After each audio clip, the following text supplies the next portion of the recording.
The title of the wealthiest person in the world belongs to Tesla CEO Elon Musk again, according to Bloomberg. He reclaimed the status on the Bloomberg Billionaires Index late Monday afternoon, having a fortune valued at an estimated $187.1 billion at that time, the outlet reported. Musk's net worth had reportedly been sitting around $180 billion the prior day.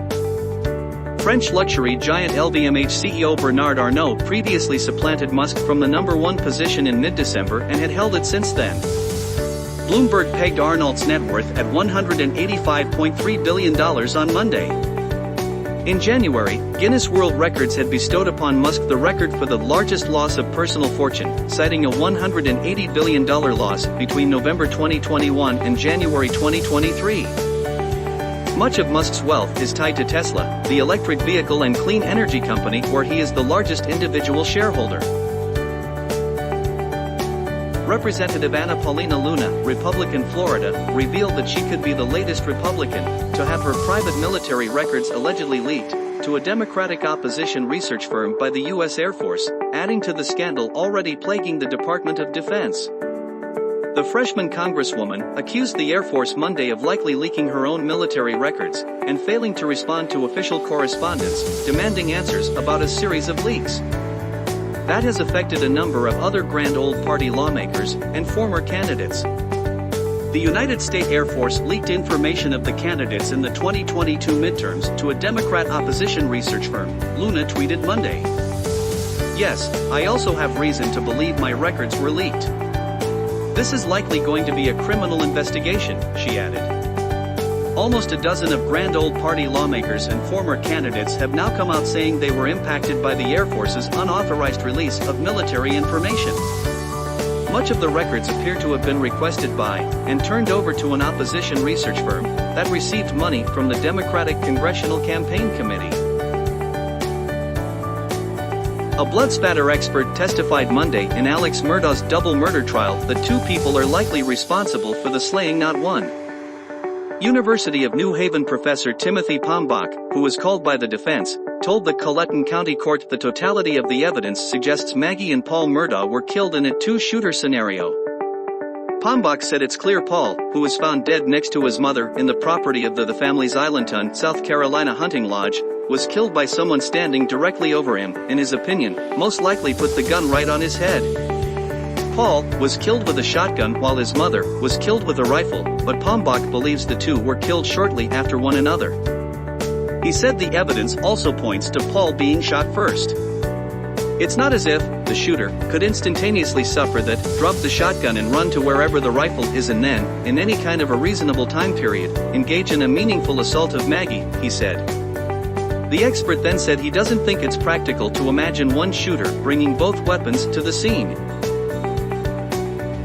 A campaign to have rural eastern Oregon effectively secede from the blue state and join more conservative Idaho is gaining steam as leaders from both states express support for relocating the border between them.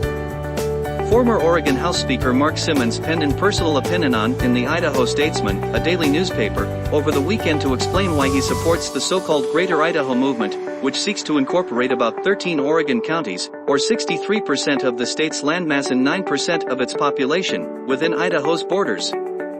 Idaho would have the satisfaction of freeing rural, conservative communities from progressive blue state law, wrote Simmons. "We are dismayed by the manner in which Oregon government has marginalized our values and villainized our resource-based livelihoods. This is why our counties voted 75% Republican last year. Idaho voted 67% Republican." Simmons described how Oregon stores are selling drugs near Idaho communities and hurting the quality of life in the area, explaining that moving the state line would force drug shops away from most of Idaho's population and help eastern Oregonians. A Greater Idaho would be as big as Montana and twice as populous, with the new land increasing the state's population by about 21%. A clip featuring South Park's chief troublemaker Eric Cartman using transgender identity politics for his own ends has gone viral 8 years after it originally aired on Comedy Central.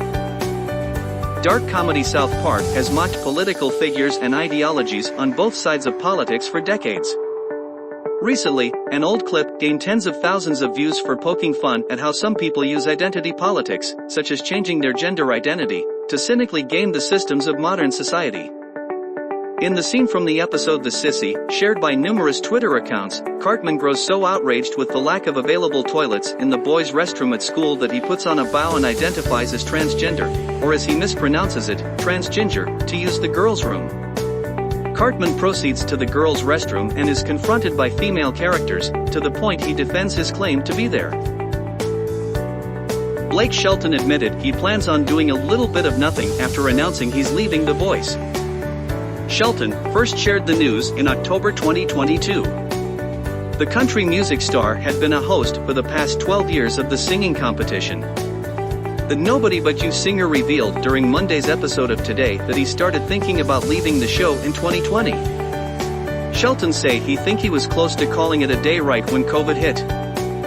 And then, because of COVID, he say he didn't want to walk away from the show and leave everybody in a bind. He said The Voice changed his life. He'll stay there until the world kind of gets back to normal again. Not only did The Voice change his life professionally, Shelton noted it also changed things for him personally. He even met his wife on this show. Shelton and Gwen Stefani first met in 2014 while coaching for The Voice. At the time, the two were both in other relationships. However, the pair went through divorces in the summer of 2015 and eventually began dating. Shelton proposed to Stefani in 2020 and the two got married the following year.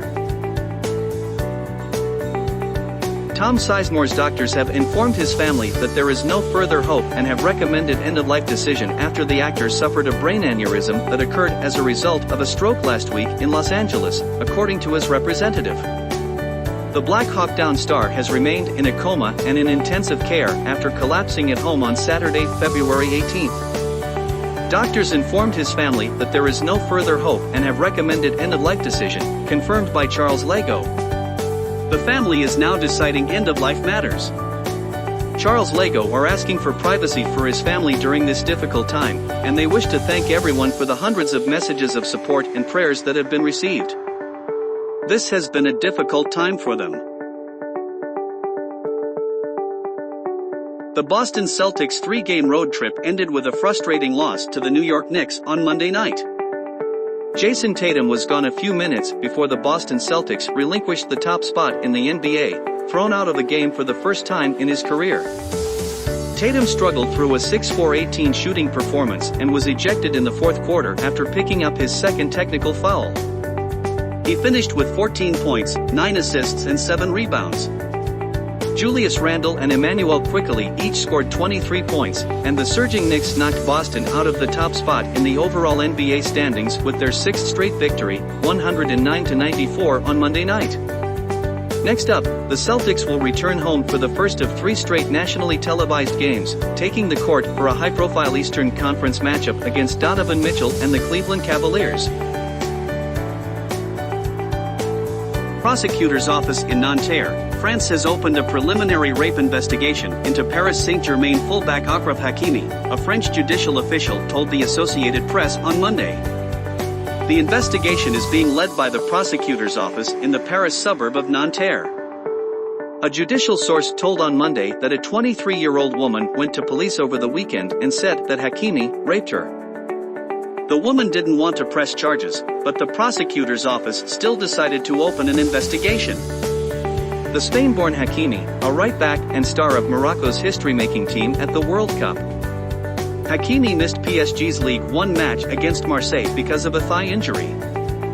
PSG officials did not respond to requests for comment, and Hakimi has not publicly responded to the accusation. As a major storm system moves across the central U.S. and Great Lakes regions, Boston and New York City are on track for their biggest snow events of an unusually warm winter. Both cities are under a winter weather advisory as snow and ice are expected to move in later Monday, according to the National Weather Service. It could easily be New York's biggest snow event of a nearly snowless season. The Weather Service is forecasting 4 to 6 inches of snow and ice in New York City from Monday evening through midday Tuesday, along with winds gusting to 35 miles per hour. Boston is forecast to get up to 4 inches of snow through Tuesday night, which would be its biggest snowfall of the season as well.